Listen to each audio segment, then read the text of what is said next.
نبدا قيمه من القيم، هي قيمه ثقمات يشبه ربي ولا شوي يقسعنا زلم ثقمات. الاخوه هذه نحتاج اليها كثيرا.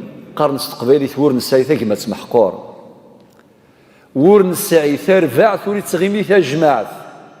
ربي قال انما المؤمنون اخوه. لننظر هذه القيمه تؤدي بنا الى قيمه اخرى وهي قيمه الوحده. ومقومات الوحدة على مستوى بلادنا كثيرة جدا، وعلى مستوى الأمة الإسلامية أيضا كثيرة جدا. المطلوب منا تفعيل هذه المقومات: الدين الواحد والتاريخ الواحد والمصير الواحد والجغرافيا الواحدة. كل ذلك هي مقومات تحتاج إلى تفعيل من أجل تحقيق مقتضيات استخلافنا فوق الأرض. إذن قيمة الوحدة. القيمة الثالثة أيضا مهمة وهي الأخلاق، الجانب القيمي الأخلاقي.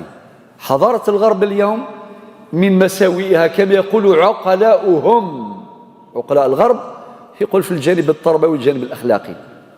الصرف كاع لي فالور مرزنت لي فالور شو دي قيمة.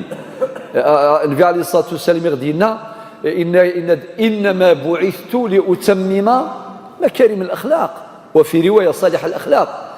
بل نجد الكثير من الأحاديث: اتق الله حيثما كنت وأتبع السيئة الحسنة تمحوها وخالق الناس بخلق حسن. أحاديث كثيرة. كي نقراو برك في الأدب المفرد نتاع الإمام البخاري من رقم الحديث 270 وما بعدها كلها على الأخلاق.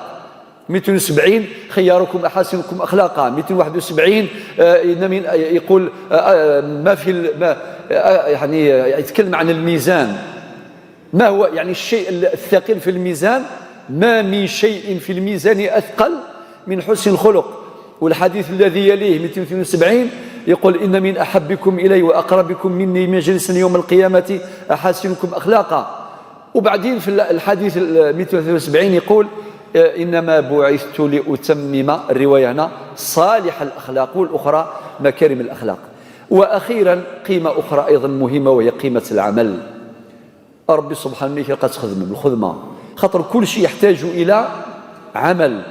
والخدمة هذه قيمة من القيم العليا اللي بها نمكن.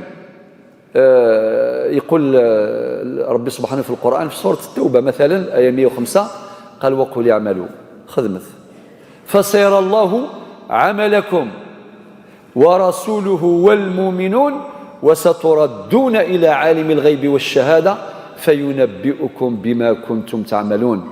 ذا رحمة ربي مزورا يسينان ناس ويف غنسكسو سوذي وسنين مدنا سيدي إلى قاذي الشروثي ذي ولا شيء يتساسن يعني بلا العذاب. كل شيء بالعمل. وربنا عز وجل وعدنا ووعده الحق.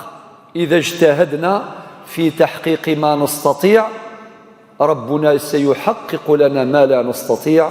إن الله لا يغير ما بقوم حتى يغيروا ما بأنفسهم.